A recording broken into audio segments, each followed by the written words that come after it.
हम तो अपन गलती का पश्चाताप जूता से मार के करते हैं। सारा विद्यार्थी पगला गया है, सब मास्टर सब पगला गया है। अब कहिएगा कि अब पगला काहे गया है। इस 2019 के इलेक्शन से जस्ट एक महीना पहले मार्च 2019 में एक वैकेंसी निकाली गई, 90,000 रेलवे की वैकेंसी निकाली गई। लोगों को लगा कि यह वैकेंसी उनके भविष्य के लिए, लेकिन भविष्य के लिए नहीं था। यह इसलिए मार्च में निकाला गया था क्योंकि अप्रैल में इलेक्शन थे और इलेक्शन हो भी गया, 55 करोड़ लोग वोट भी दिए।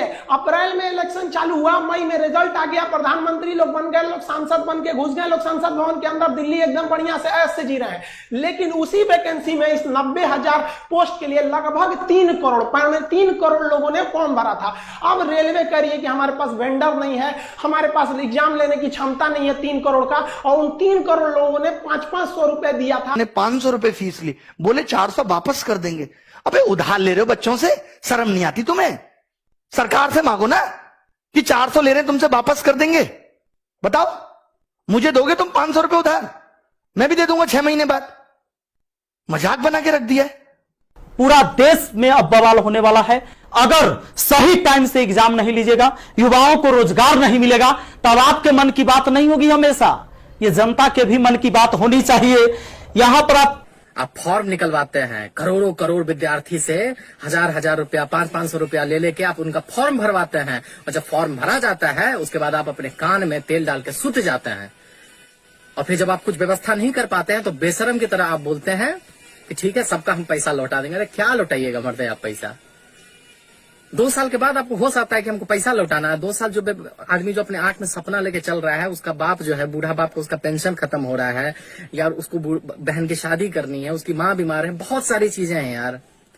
लोन ले लेके यहाँ पे लोग खेती करता है और उस खेती से अपने बेटे को पढ़ने के लिए बाहर भेजता है, और उसके साथ आप बोलते हैं कि हम 2 साल के बाद पैसा उसको लौटाएंगे। जी चलिए, पैसा का बात भी छोड़ दीजिए सर, नौकरी का सर, आप नौकरी देना नहीं देना तो अलग चीज है, आप तो सर ढंग से एग्जाम तक नहीं ले पा रहे हैं जी। किसी का प्रीलिम्स लिए बस हो गया छोड़ दिए, किसी का मेंस लिए बस हो गया छोड़ दिए, किसी का वैकेंसी नहीं निकाल रहे हैं। क्यों करते रहे? पॉपुलेशन भी तो बढ़ रहा है, कितना नौकरी देगा सरकार भाई? पॉपुलेशन बुड्ढों का थोड़ा बढ़ रहा है, पॉपुलेशन बढ़ रहा है जवान लोगों का। हमारे पास पॉपुलेशन नहीं, हमारे पास रिसोर्सेज बढ़ रहे। पहले घर में 1 आदमी कमाने वाला था, आज घर में 5 आदमी जवान कमाने वाले हैं, लेकिन वो पांचों के पांचों घर में बैठे खाली। अगर वो आदमी अगर एक आदमी 50-50 हजार रुपया कमा के लाएगा तो 2.5 लाख रुपया महीने घर में आएगा। आप कहते हो आत्मनिर्भर बनो, आपने छोटे मोटे बेरोजगारों के सारे धंधे खत्म करवा दिए, उल्टी सीधी पॉलिसी ला के। कैसे आत्मनिर्भर बनेंगे? तुम लोग हम पे निर्भर हो, सरकार हम पे निर्भर है और हम आत्मनिर्भर बन जाएं। प्राइवेट नौकरी का पता नहीं, सरकारी नौकरी को तुम खाएंगे, 5-5 साल में क्लियर हो रही, अरे 5 साल में भी क्लियर नहीं हो रहा। इस तरीके का हाल देख लो। चल जाएगा। हमारा घर भी करकट का है और फिर भी अकाउंट में 1,23,000 था, 1 लाख रुपया डोनेट किए थे ताकि हमारे देश में खुशहाली आए और इस कोरोना वायरस से हमारा देश लड़े। ए भाई, वो बच्चा के पैसा दिया हुआ है, जो हम पढ़ाते हैं ना, वो वीडियो देखता है ना, वो व्यू होता है, उसे पैसा आता है, वो पैसा हम आपको दिए थे। पाप लगेगा ना, तो तनी ध्यान दीजिए यहाँ पर। ये देखिए, कहते हैं कथी कि स्थानीय खिलौने बनाकर आत्मनिर्भर भारत बनाइए। खिलौना तो हम बनल है, जैसे मन होता है आप खेल रहे हैं, जो आप कह रहे हैं लोग वही कर रहा है। अब हम कौन खिलौना बने? खिलौना तो जनता बन चुका है आप लोगों का। यह हमारे मोदी जी थे, ये हमारे नीतीश बाबू हैं। इनका चाल सुनिएगा, इनका चाल क्या है। अभी जब चुनाव आने वाला है तो बिहार पुलिस के बहाली निकाल देंगे, बिहार पुलिस के बहाली निकाल देंगे तो भारी संख्या में एग्जाम को करवा लेंगे, रिजल्ट नहीं देंगे। अब एग्जाम दे के लड़का फसल है कि अगर नीतीश जी नहीं आते हैं तो फिर आगे रिजल्ट नहीं आएगा। कोई ना कोई खाली कूल बनने के लिए लिखते हैं कि youth youth youth youth, youth के समस्या से कोई मतलब ही नहीं है। हाँ भाई, हमारे देश का जो युवा है वो भी पागल है। मेरे को एक बात बताओ, तुम्हें मंदिर बना के दे दिया और तुम्हें जिंदगी में क्या चाहिए? अयोध्या में मंदिर बन गया, उसका पूजन हो गया, और इससे बड़ा मुद्दा और क्या है? अब तुम्हें जॉब भी चाहिए, तुम्हें जॉब दिला दी तो हिंदू मुस्लिम के नाम पर ये घृणा कौन फैलाएगा? तुम्हें जॉब दिला दी तो जात पात के नाम पर दंगे कौन करवाएगा? इनकी जो आईटी सेल या जो भी है, मतलब उसकी झूठी खबरें कौन फैलाएगा? अगर युवा को जॉब दिला दी, देश को एक विकास की राह पर ले गए तो हैं? जो लोग सरकार के खिलाफ कुछ बोल देते हैं उनको एंटी नेशनल कौन बोलेगा फिर कि भाई पाकिस्तान जाओ? ये है हमारी सरकार की सोच। दिमाग सही है तुम लोगों का? पगलाए तो नहीं हो हैं? मोदी जी से मांग करोगे, सरकार से मांग करोगे? तुमको पता नहीं है कि कहां रहते हो, देशद्रोही घोषित हो जाओगे। यहां पर सरकार से तुम कुछ मांग नहीं सकते, बस चुपचाप रहो। रोजगार चाहिए तुमको, दिमाग उमाग सही नहीं है, पकौड़ा बनाओ, रोजगार नहीं है, गोलगप्पा का दुकान खोल दो, ठीक है, रोड पे खड़ा हो जाओ, जूता सियो, ये रोजगार नहीं है। सबका दिमाग खराब हो गया है। 5 दिन के अंदर रिजल्ट आ जाना चाहिए, ये चेतावनी है हमारी सरकार को। चाहे आप कुछ भी करना पड़े, 5 दिन के अंदर आप रिजल्ट दो। क्यों नहीं दे रहे? बना नहीं रिजल्ट आपसे है? जब नहीं बताता, जब आप पेपर का नोटिफिकेशन निकाल देते हमसे रिजल्ट नहीं बनेगा, मैगी समझ रहे थे, तब 2 मिनट में बन जाएगी। एफर्ट लगाया कुछ? जैसे बच्चों से कहते हो एफर्ट लगाओ, एफर्ट लगाओ। 3-3 साल बच्चा तैयारी करता है, 10-10 हजार 20-20 हजार रुपए यहां फीस भरता है। आपको पता है कैसे गुजारा करता है? इस आस में मां बाप सोचते हैं चलो हमारे बच्चे की नौकरी लग जाएगी। आपको नहीं पता कि शिक्षा का इस तरफ बढ़ना चाहिए था? चलिए, मां बाप किसी का पढ़ा लिखा नहीं है, कम से कम बच्चा तो सिलेक्ट होकर घर की जिंदगी को बदले। आप वैकेंसी कम निकाल रहे हो, हमने ये भी एक्सेप्ट कर लिया, बट अब आप जो निकाल रहे हो उसको भी टाइम पे नहीं दे रहे। एक तो मैं कम लोगों को खाना खिलाऊंगा, जितनों को खिलाऊंगा उनको भी टाइम पे नहीं दूंगा जब तक भूखे ना मर जाए। ये कौन सी बात हुई? या सुबह से स्टूडेंट का मैसेज आता है, बार बार फोन आता है, कभी कभी तो ऐसे मैसेज भी आते हैं, सर 200 रुपया पेटीएम कर दो, 1000 रुपए सर डाल दो, कोर्स फ्री में दे दो, सर पढ़ना यहां अटके हुए हैं, पिताजी की जॉब चली गई, सर कोई टाइपिस्ट की जॉब दे दो, कंटेंट राइटर की जॉब दे दो। मैं क्या करूं? क्या कर सकते हैं हम?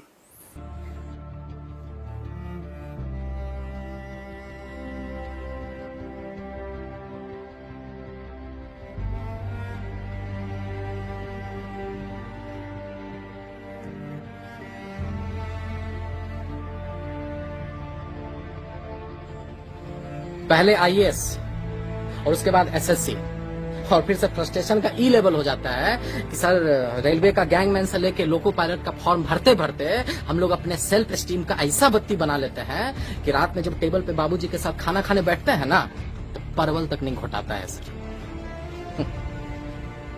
5 ट्रिलियन इकोनॉमी के भारत का सपना दिखाने वाला सरकार नहीं, जादू है जादू, समझे?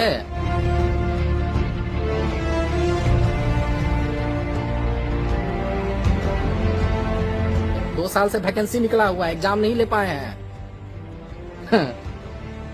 लेकिन साला फॉर्म का पैसा घुरा घुरा के जिले लाही खैरात बांट रहे हैं। फिर भी हमारे बाप, जिनको इस सिस्टम के जगह उनका बेटा ही कर्म जला लगता है। 27-28 साल के बाद बाप के पैसे का रोटी ना पत्थर से जैसा हलक में उतरता है सर। और फिर आप सर बोलते हैं कि कुत्ता पाल लो देसी नस्ल का, हाँ, खिलौना बेच लो। अरे सर, काजू के आटा का रोटी खाइए आप नेता लोग, और आधी पेट बिलबिलाते इस जनता को राष्ट्र और हिंदू खतरे में है का झुंझुना पकड़ा दीजिए। बड़ा सही बात। अरे कान खोलकर आप सुन लीजिए कि 3/4 देश का जनता आपके आने से पहले भी हिंदू था और आपके जाने के बाद भी हिंदू रहेगा। काहे कि धर्म कोई फुटबॉल नहीं है कि राह पे चलता हुआ कोई इंसान इसको किक मार के निकल जाए। अरे आपको बड़ा शिद्दत और बड़ा उम्मीद के साथ हम लोग लाए थे कि आप सिर्फ हिंदू सम्राट नहीं, भारत सम्राट बनिएगा, युवाओं के दिल का सम्राट बनिएगा, युवाओं का दर्द समझिएगा। लेकिन जब सरकारी नौकरी के साथ साथ रेलवे स्टेशन तक बिकने लगे, जब 3 महीना में 18 करोड़ युवा अपना रोजगार खो दे, और जब विश्व में 4था नंबर पर अंबानी पहुंच जाए, तब लगता है सर कि दाल में कुछ न कुछ तो काला जरूर है।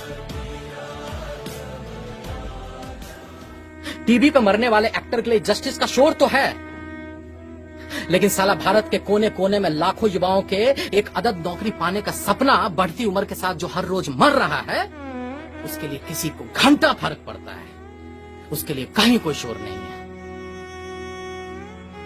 हमको पता है आपको बहुत बुरा लग रहा होगा सुन के, एकदम परपरा के लग रहा होगा, लेकिन क्या कीजिएगा सर? अरे क्या कीजिएगा? जब पेट में भूख और आंख में बेरोजगारी का जलालत हो ना, तो मुझसे भजन नहीं गाली ही निकलता है। अरे जिस युवा ने आपको इतना प्यार दिया, इतना प्यार दिया, जो आपकी लंबी गाड़ी और बढ़ी हुई दाढ़ी के सामने जो नतमस्तक हो गया, उसको आप पकौड़ा खिलौना बेचने का उससे भद्दा मजाक करते हैं आप। अरे आप तो गुजराती हैं ना सर, आपको तो पता होगा कि इस मुल्क में एक रेडी लगाने के लिए पुलिस वाले को कितना चंदा और हफ्ता देना पड़ता है, और तब आप बोलते हैं कि आत्मनिर्भर बनो। अरे रचाइए ढोंग, दिखाइए सपना। अरे आपसे पहले भी आया था वो तुगलक, जिसका सपना और नियत बहुत साफ था, लेकिन जमीन पर आते ही ना टै बोल जाता था। अब कमेंट सेक्शन में कुछ लोग हमको गाली देगा, एंटी नेशनल बोलेगा, देशद्रोही बोलेगा। बे बोलो, अगर साला अपने ही देश में, अपने आजाद मुल्क में, अपने प्रतिभा के दम पर अपने ही सरकार से सरकारी नौकरी मांगना गुनाह हो जाता है, एग्जाम का डेट का हिसाब मांगना गुनाह हो जाता है, तो हम हैं गुनहगार और हम ऐसा गुनाह एक नहीं 1000 बार करेंगे इस देश के युवाओं के लिए। तुम रहो अपने नेता का चाटने में और इस देश को महान बनाने में। हम युवाओं के साथ खड़े और युवाओं के साथ रहेंगे। जय बिहार।